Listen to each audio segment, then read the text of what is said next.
ఈ మొక్క ఇంట్లో ఉంటే ఎన్ని లాభాలో. పౌర్ణమి రోజున ఈ మొక్కను పూజిస్తే ఏమవుతుందో తెలుసుకుందాం. ఉత్తరేణి మొక్క ఆయుర్వేదంలోనే కాకుండా ఆధ్యాత్మికంగా కూడా ఎంతో విశిష్టమైనది.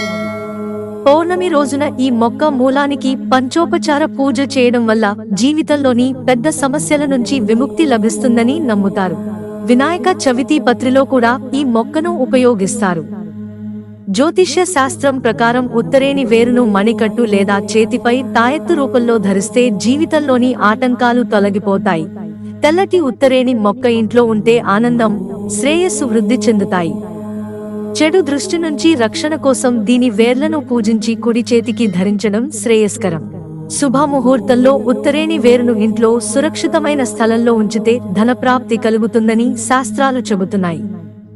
ఈ విధంగా ఉత్తరేణి మొక్కను పూజించడం వల్ల ఆధ్యాత్మికంగానూ, దీనిని ఔషధంగా ఉపయోగించడం వల్ల శారీరకంగానూ ఎన్నో ప్రయోజనాలు ఉన్నాయి. ఉత్తరేణి మొక్క ఔషధ ఉపయోగాలు. ఉబ్బసం, దగ్గుతో బాధపడుతున్నప్పుడు ఉత్తరేణి ఎండిన ఆకులను కాల్చి ఆ పొగ పీల్చితే ఉపశమనం లభిస్తుంది. ఉత్తరేణి ఆకుల బూడిదను ఆముదంతో కలిపి గజ్జి, తామర ఉన్న చోట రాస్తే తగ్గుతాయి. ఉత్తరేణి ఆకుల రసం కడుపు నొప్పి, అజీర్ణం, మొలలు, చర్మ సమస్యలకు మంచి ఔషధంగా పనిచేస్తుంది. ఉత్తరేణి వేరుతో పళ్ళు తోమితే చిగుళ్ళు, పళ్ళు గట్టిపడతాయి.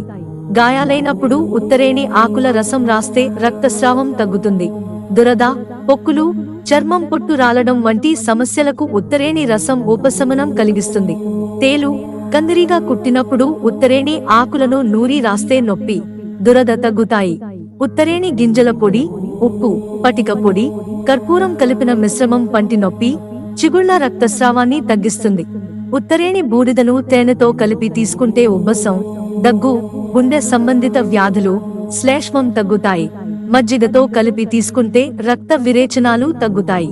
పురుషుల్లో వచ్చే పౌరుష గ్రంథి వాపు సమస్యకు ఉత్తరేణి చూర్ణానికి ఆవు నెయ్యి కలిపి తీసుకుంటే ఫలితం ఉంటుంది. ఉత్తరేణి వేర్ల చూర్ణాన్ని మిరియాల పొడితో కలిపి తీసుకుంటే చర్మ సమస్యలు తగ్గుతాయి. పిచ్చి కుక్క కరిచిన వారికి ఉత్తరేణి గింజల చూర్ణం దివ్య ఔషధం. ఉత్తరేణి ఆకు రసంలో ముల్లంగి గింజలు కలిపి రాస్తే సోరియాసిస్ మచ్చలు తగ్గుతాయి.